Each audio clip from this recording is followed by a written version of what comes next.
बिस्मिल्लाहिर्रहमानिर्रहीम। सब नाज़रीन को मेरी तरफ़ से अस्सलाम वालेकुम। अच्छा, आज का लेक्चर शुरू करने से पहले आप सब लोगों से अपील है कि अगर आपने मेरा चैनल अभी तक सब्सक्राइब नहीं किया तो इसे लाजमी सब्सक्राइब करें।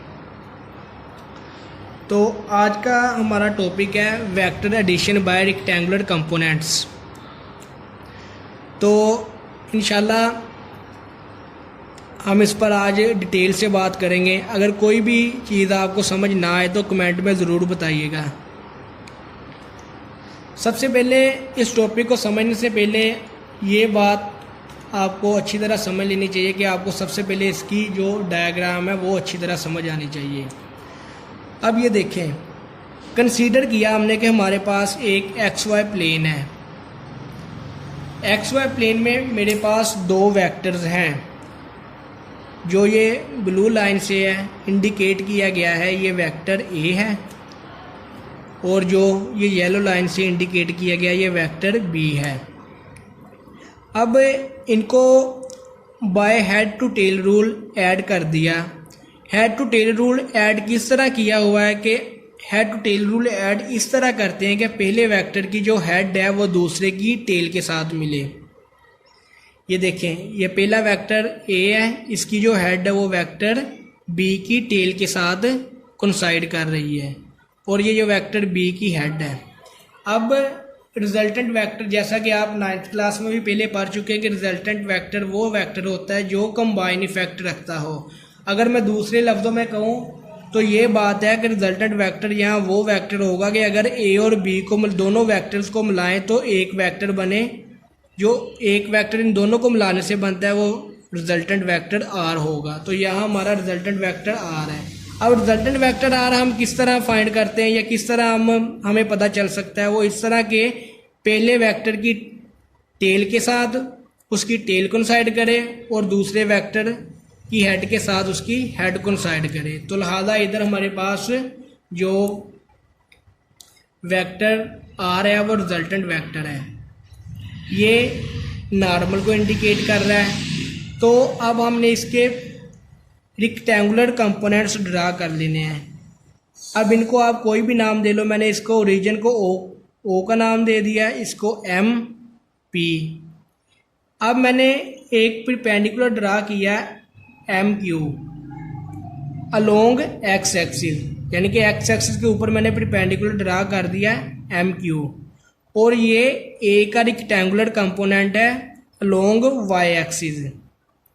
इसी तरह ये OQ जो है ये A का रेक्टेंगुलर कंपोनेंट बन गया अलोंग X एक्सिस।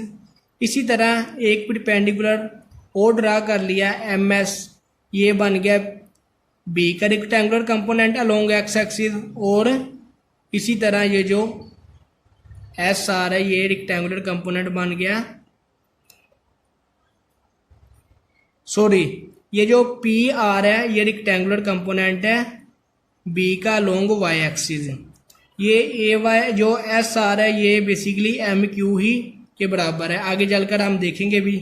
और ये जो ये वाला है ये रेक्टेंगुलर कंपोनेंट है रिजल्टेंट वेक्टर का अलोंग X एक्सिस। इसी तरह ये अलोंग Y एक्सिस है रिजल्टेंट वेक्टर R का। अब जैसा कि हम पहले बात कर चुके हैं कि रिजल्टेंट वेक्टर R जो है वो vector A plus vector B के बराबर होगा, यानी इन दोनों के कंबाइन इफेक्ट के बराबर होगा। अब हमें पता है कि हमने वेक्टर A को रिजोल्व कर लिया रेक्टेंगुलर कंपोनेंट में और वो AX I और AYJ, जैसा कि आपको ये पता है कि ये यूनिट वेक्टर्स हैं। अलोंग I जो होता है वो X एक्सिस के अलोंग और J जो होता है वो Y एक्सिस के अलोंग। इसी तरह K जो है वो Z एक्सिस के अलोंग होता है। खैर, इसके बाद इसी तरह B वेक्टर को भी मैंने रिजोल्व, अब ये B वेक्टर भी इसी तरह रेक्टेंगुलर कंपोनेंट्स में रिजोल्व कर दिया और R भी इसी तरह रेक्टेंगुलर कंपोनेंट में रिजोल्व हो गया RXI RYJ। तो इसको मैंने एज इक्वेशन 2 मार्क कर लिया, पीछे जो इक्वेशन 1 मार्क की हुई है। अब अगर हम फिगर में देखें तो ये OQ बराबर है AX के, MS बराबर है BX के और OR बराबर है RX के। आप तसल्ली से फिगर में देख सकते हैं। और इसी तरह जो क्यू एम है वो ए वाई के, और एस पी बराबर है बी वाई के, आर पी बराबर है आर वाई के। तो अगर हम फिगर की ज्योमेट्री को देखिए ना लॉन्ग एक्स एक्सिस, तो हम ये देख सकते हैं कि ओ आर बराबर है O Q plus Q R के, जैसा कि ये आप देख भी सकते हैं कि ओ क्यू बराबर है ओ आर एक्स के, सॉरी ओ आर बराबर है आर एक्स के। इसी तरह आप मज़ीद ये क्यू आर की जगह मैंने एम एस लिख दिया है, क्योंकि ओ क्यू आर और एम एस आपस में एक जैसे ही है, एक ही चीज़ के दो नाम हैं। तो ये बी एस के एम एस बराबर आ गया, और ओ आर आर एक्स के, ओ क्यू ए एक्स के, इसी तरह एम एस बी एक्स के। ये जैसा कि मैं पहले भी बता चुका हूँ। तो ये जो इधर वाला लेफ़्ट वाला पोर्शन है ना, ये वाला लेफ़्ट वाला पोर्शन जो है ये इधर पुट हो गया।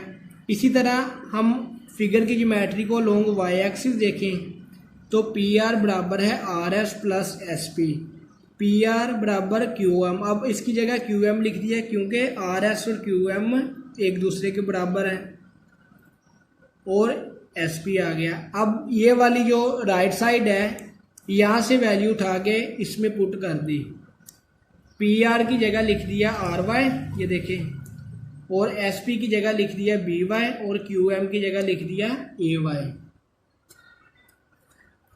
और अगर दूसरे लफ्ज़ों में कहें तो हम इसको इस तरह भी लिख सकते हैं। अब ये जो वैल्यूज हैं, ये जिनको मैंने एज द इक्वेशन 3 और 4 मार्क किया है, इन दोनों वैल्यूज़ को उठा के मैंने अब इसमें पुट कर देना है, क्यों, ताकि हमारे पास एक रिजल्टेंट वेक्टर आर की वैल्यू आ जाए। तो इसमें जब पुट किया तो रिजल्टेंट वेक्टर आर की वैल्यू ये मेरे पास आ गई। अब आपको मैग्नीट्यूड का पहले ही पता है कि मैग्नीट्यूड किस तरह निकालते हैं, R X square R Y square यहाँ लिखा है, यानी कि एक्स कंपोनेंट का स्क्वायर प्लस वाई कंपोनेंट का स्क्वायर और अंडर रूट है। तो इनकी इधर वैल्यूज पुट कर दी तो ये मैग्नीट्यूड आ गया। अब डायरेक्शन किस तरह इंडिकेट करते हैं, डायरेक्शन यानी कि थीटा, जैसा कि आपको पता है कि टैन थीटा बराबर है परपेंडिकुलर ओवर बेस के। तो अगर फिगर में देखें परपेंडिकुलर मेरे पास आर वाई है और बेस जो है वो आर एक्स है, तो ये टैन उधर जाके टैन इनवर्स हो गया और थीटा इधर ही रहा। आर वाई की वैल्यू पुट कर दी और आर एक्स की वैल्यू पुट कर दी। अब ये तो इधर तक टॉपिक ख़त्म हो गया। अगर हम ज़्यादा वेक्टर्स की बात करें तो इधर A Y B Y plus C Y and so on इसी तरह चलता जाएगा। इसी तरह A X plus B X plus C X and so on इसी तरह चलता जाएगा। ये कोप्लैनर वेक्टर या उससे भी ज़्यादा। तो अगर आपको ये लेक्चर आज का किसी भी किस्म की इसमें डिफ़िकल्टी आपको पेश आ रही है या कोई चीज़ समझ नहीं लगी तो आप कमेंट में ज़रूर बताएं। अगर आपको इसके नोट्स चाहिए, अगर आप पेपर में इस तरह भी लिख दो तो आपको अच्छे खासे मार्क्स मिल सकते हैं। लेकिन अगर आप फिर भी इसके नोट्स चाहते हो तो आप कमेंट में बताएं, वो आपको फ्री ऑफ कॉस्ट प्रोवाइड कर दिए जाएंगे।